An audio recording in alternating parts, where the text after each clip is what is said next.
विद्या ददाति विनयम, विनयाद याति पात्रताम, पात्रत्वाद धनमाप्नोति, धनाद धर्मस्ततः सुखम।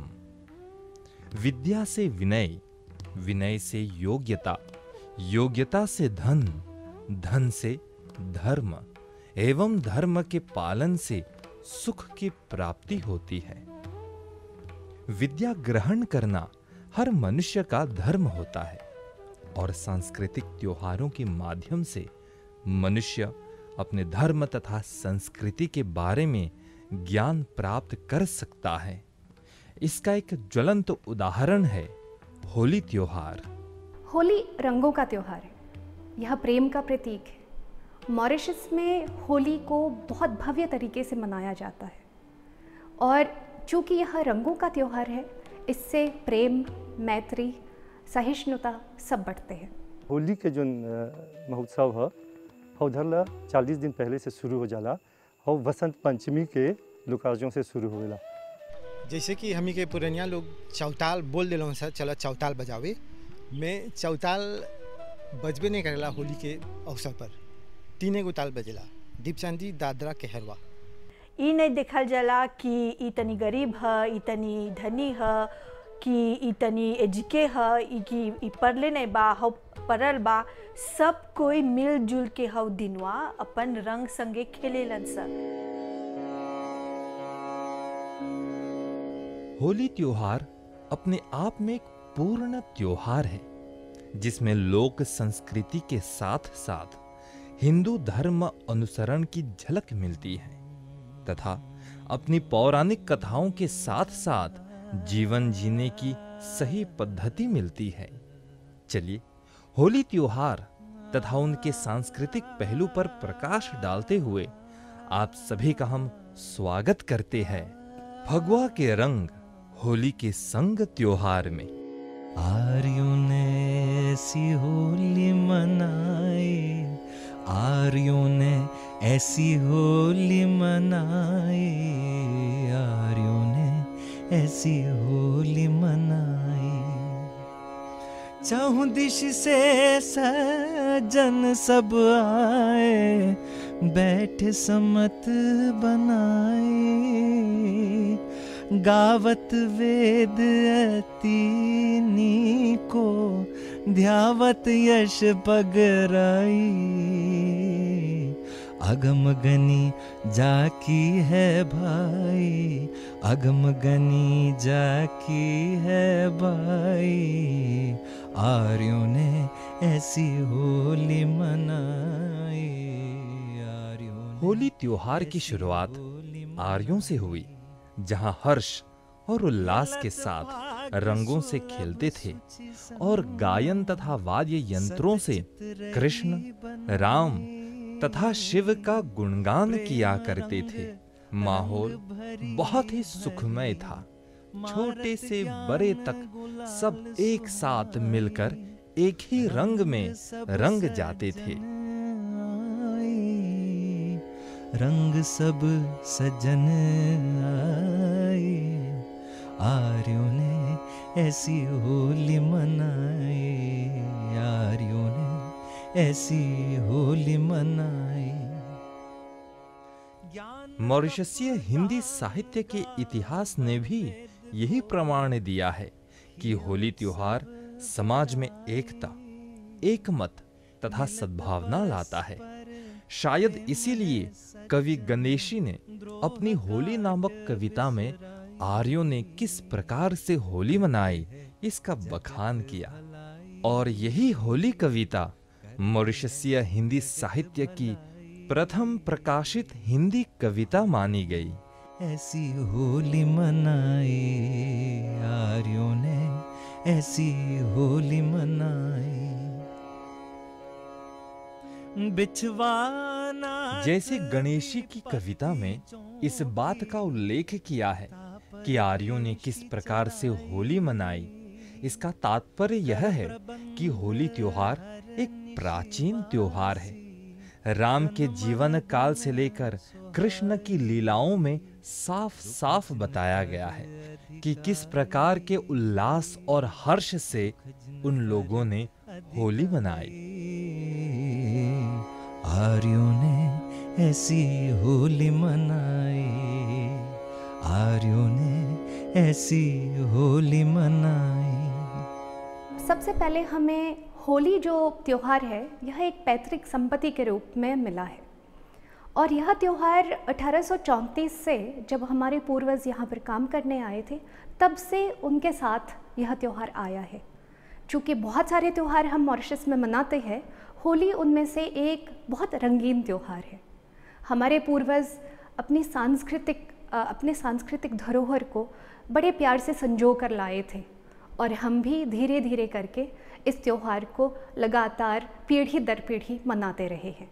प्रेम से बोलिए गणेश देवता की सरस्वती माता की काली माता की शिव शंकर भोलेनाथ की महावीर स्वामी की यावर रामचंद्र भगवान की श्री कृष्णा कन्हैया लाल की। इस रंगीन त्योहार की शुरुआत चौताल और धमाल गायन से होता है। होली का दहन से होके होली के दिन के साथ समाप्त होता है। जितना रंगीन यह त्योहार है उतना ही शिक्षाप्रद है। उनकी पौराणिक कथाओं से जीवन जीने की सीख मिलती है। वैसे मूल में हम दो कथाओं के बारे में जानते हैं। वैसे पहला जो बताया जाता है हम लोगों को वो यह है कि ब्रज क्षेत्र के आसपास राधा और कृष्ण के प्रेम को मनाने के लिए रंगों के साथ खेला जाता है, तो यह प्रेम का प्रतीक हो गया। लेकिन दूसरी जो कथा है जो मुख्य रूप से लोग होलिका दहन मनाते समय बताते हैं, सुनाते हैं, वह है होलिका दहन वाली कथा। और वहाँ पर भक्त प्रहलाद की कथा सुनाई जाती है, जहाँ पर हिरण्यकश्यप के पुत्र प्रहलाद जो कि दैत्य वंश में पैदा हुआ लेकिन वह विष्णु भक्त था, तो वह भक्त प्रहलाद और हिरण्यकशिपु की जो कथा जब सुनाई जाती है तो वहाँ पर हमें अक्सर ये बताया जाता है कि हिरण्यकशिपु हर तरह से प्रहलाद को मारने का प्रयास करते हैं। यह इसलिए क्योंकि प्रहलाद उनको भगवान मानने से मना कर देते हैं। और यहाँ पर होलिका का चरित्र आता है सामने। होलिका हिरण्यकश्यप की बहन थी और उसके पास यह वरदान था कि वह आग में कभी जलेगी नहीं। और हिरण्यकश्यप क्या करते हैं, वह भक्त प्रहलाद को होलिका की गोद में बिठाने के लिए विवश करते हैं और उनको आग में बिठा देते हैं। वहाँ पर यह सोच थी कि होलिका नहीं जलेगी चूँकि उसके पास यह वरदान था, लेकिन होता है इसका बिल्कुल उल्टा। होलिका जल जाती है और भक्त प्रहलाद वो बच जाते हैं।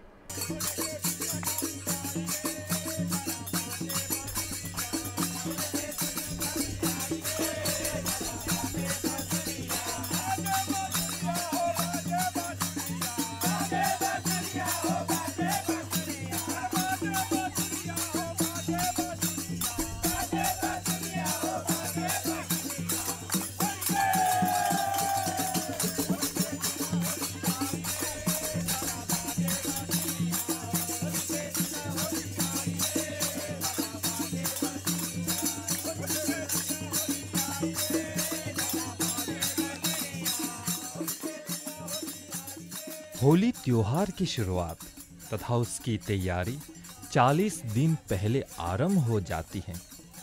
वसंत पंचमी के अवसर पर मां सरस्वती की पूजा करने के बाद चौताल में बजाए जाने वाले वाद्य यंत्रों अर्थात ढोलक, झाल इत्यादि की पूजा भी होती है।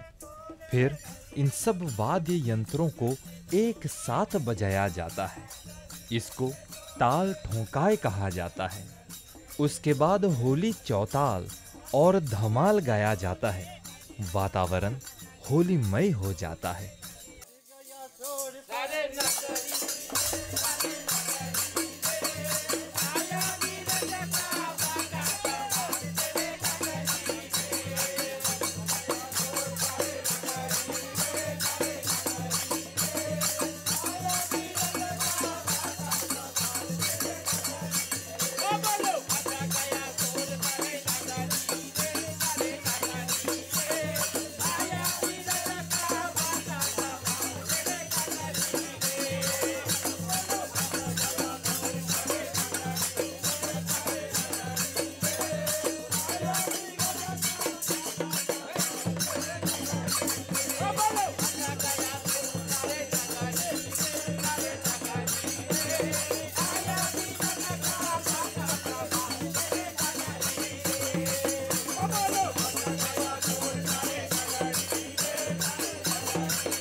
चौताल जब ला म्यूजिक में देखा जाला तो एगो ताल के नाम बोलल जाला, कैसे बोली धमार, कैसे कहरवा, दादरा, तीन ताल। चौताल भी एगो ताल के नाम है। मैं होली के अवसर में चौताल एगो स्टिल दे गाना है, कैसे कीर्तन भजन गज़ल वगैरह है। तो चौताल भी एगो स्टिल गाना है, खास के होली के लिए में गाया जाए। प्रेम से बोलिए श्यावर रामचंद्र भगवान की होली खेले रघुबीरा अवध में, होली खेले रघुबीरा, होली खेले रघुबीरा अवध में, होली खेले रघुबीरा, होली खेले रघुबीरा अवध में, होली खेले रघुबीरा, होली खेले रघुबीरा अवध में, होली खेले रघुबीरा, होली खेले रघुबीरा अवध में, होली खेले रघुबीरा, होली खेले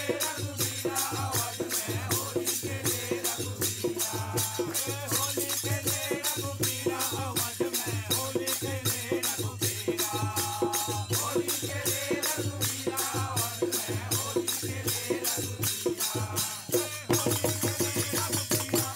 में, होली खेले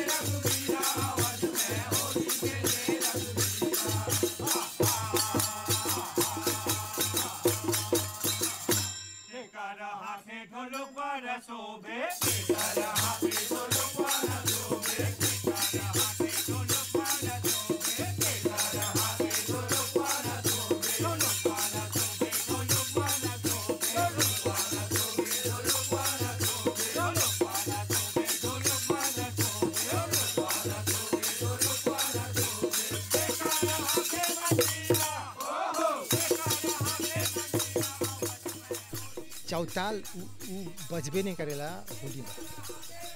और उदाहरण से जैसे बोली लाजा कि गायकी अंग में चौताल ई चाहला बड़ा बड़ा गुरु लोग से सीखे के, बड़ा बड़ा कॉम्पोजिशन ये सब में चौताल में। धमाल में भी चाहला स्टडी करे के बहुत गुरु लोग से गावेलन से। चौताल में धमाल में द्रुपद गावेलन से और टप्पा हयो सुने हैं महात्मा गांधी में आके गए उनसे बड़ा बड़ा। चौताल के बोल तने सुन बतावत। चौताल के बोल है 12 मात्रा धा धा धिनता कित धा धिनता कित कटा गति। और धमार के बोली क धी त धा ग टी त ता, इतने ही। अब जब बजेला तब जोश में दूसरा शासन हो जाएगा।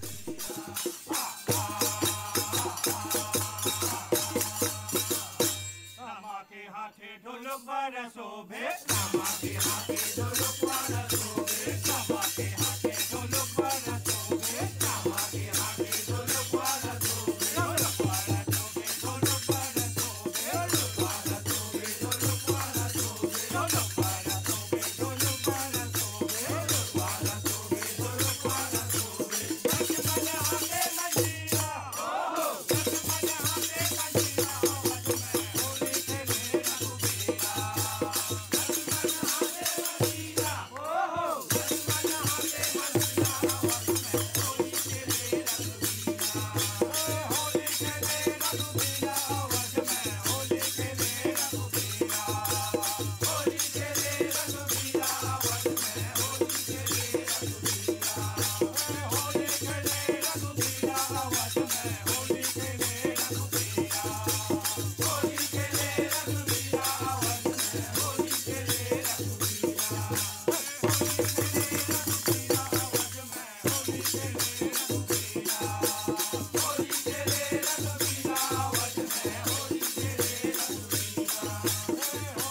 चौताल उ तनी दस्ती के कैसे बोलबा लौत औरी ओकर में बहुत राग मिलान क्लासिकल है तनी बहुत ओकर में चाहला बहुत राग के स्वीप करे के रिस्पेक्ट करे के। और धमाल जो है ओकर में ज़्यादातर दादरा खेलल जाला विदेश राग उ जैसी जोश दे होला है और ओकर में खासकर जब खेले के होली खेले के मौसम पर काफ़ी खुशहाली है खुशहाली के चाहला बहुत विदेश धमार जोश होला गाना धमार में हो गायला जा और ओकरो में भी भगवान के वंदना करीला सर कैसे होली खेल लेबा और हमें गायला जा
कबो कबो जब जोन मेन जोन मुखिया है एगो गुफा में एगो मुखिया रहेला वो कंट्रोले काला है यहाँ इतना धीमा बजाई के धीमा कंट्रोले काला पहले ऐसे रहला अभी काली नहीं दिखिला अभी तो स्टार्ट से फिनिश तक मजे कहाँ देर गए बोल रहेला नहीं आगे से नहीं हुए आगे स्लो रहे फैन थोड़ा स्लो फैन एकदम स्पीड तो ई में चाहला थोड़ा सा रियाज जस्ती करके तो हो जाए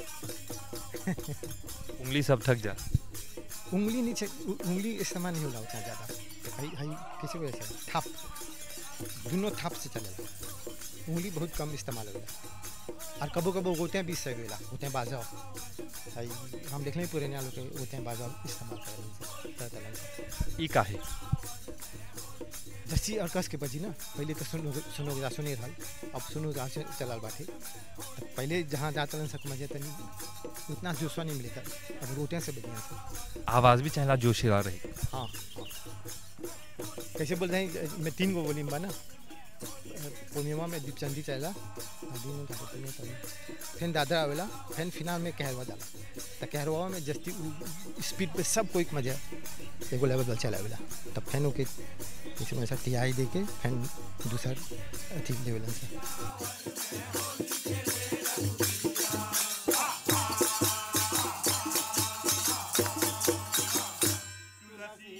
बलिया सा चरण के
पुराने जमाने से चलती आ रही परंपरा को अगर ध्यान से देखें तो आज चौताल नाम मात्र उस प्रकार के गायन का नाम है जो होली के अवसर पर गाया जाता है और उसी चौताल गीत के अंतर्गत अनेक ताल बजाए जाते हैं। जोश, लगन, उत्साह के साथ राम, शिव तथा कृष्ण की वंदना करते हुए होली की तैयारी करते हैं।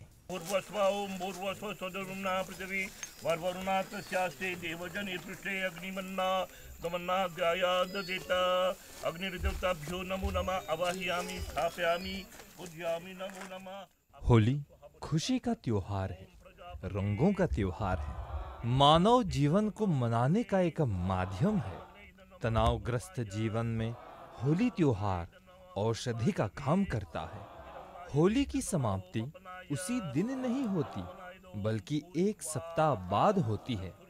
उस परंपरा को बुधवा मंगल कहा जाता है, जहां एक खास गाना गाया जाता है जिसे घाटो कहते हैं। प्रेम से बोलिए श्री कृष्ण कन्हैया लाल की। अहो राधा बोले सुनो कन्हैया, अहो राधा बोले सुनो कन्हैया, बीते गए फागुन कन्हैया, आजो दिनावा, अहो राधा बोले। घाटो उ एगो अवसर स्पेशल है ओकरा गाय के। कैसे बोली होली के ओकर शुरुआत होवेला बसंत पंचमी से। हौ दिन ओकर ताल ठोके के बड़ीला से रहला। फिर होली के गाना रोज चने गाइला जा। हौ दिन से शुरू होवेला 40 दिन आगे होली से और रिपीटिशन होते रहेला ऐसे। कभी सप्ताह में एक दिन 2 दिन तो होली तक जब होली खेल लेला जा तो ओकर एक सप्ताह बाद आवेला बुढ़वा मंगल। बुढ़वा मंगल ओकर में खासकर हमने हनुमान जी के वंदना करेला जा। हनुमान चालीसा होवेला, खरबूज रामायण गाइला जा। और जो घाटो है वो स्पेशल है ओकर गाना। हौ में धरला बोली जा कि एक सप्ताह पहले कैसे होली होल, कहाँ कहाँ होली होल। धरला एगो हौ और हौला कैसे होली के फिनाल करे के, फिनिशों करे के, कैसे एगो चीज़ के कमौसम और फिनाल होवेला तब बुढ़वा मंगल से जाके हौ फिनिशों होवेला। ओकर में खास कर वो है पास ये चीज़ हमनी नहीं बात कर रहे हैं। हमार जो कोनिसांस बा हमार दादा के नहीं आइला में हमार बाप लोग जनल जहाँ हमार चाचा लोग तो वो लोग है चीज़वा गा के आबे रहल तो हमनी ओकर कॉपी देख देख के हाई सीख लिए हैं। हमनी जीवित रखले हैं सर। और है जो हमनी गाइला सर हर बरिस हमनी के एगो नियम है जब होली शुरू कर ली जाता है ओकरा नियम के अनुसार समाप्त करेंगे। और हर दिन कुछ मिठाई खाइला था और एगो खास मिठाई है पुआ और ओकर में पौधा से हुए।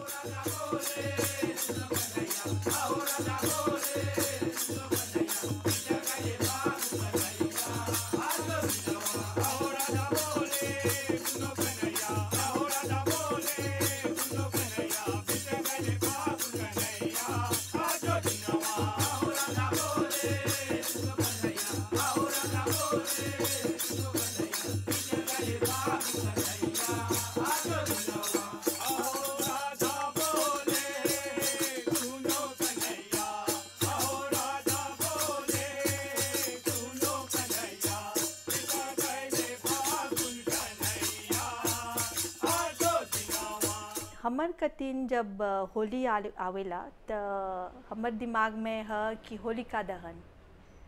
तो होलिका दहन काहे करीला सर, जैसे कि जो नेगेटिव है उके जलावेला सर, तब जब मैं पॉजिटिव हमेशा हमनी पॉजिटिव सोचब जा तो हमर कतीन है। होली की पूर्व संध्या को एक विशाल मूर्ति सी बनाई जाती है जो होलिका का प्रतीक करती है और उसको आग लगाए जाती है।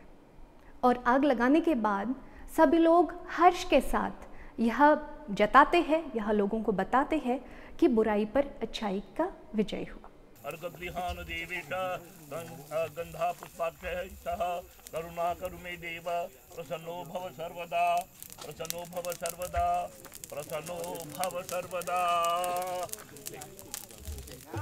कान्हा के जन्म भये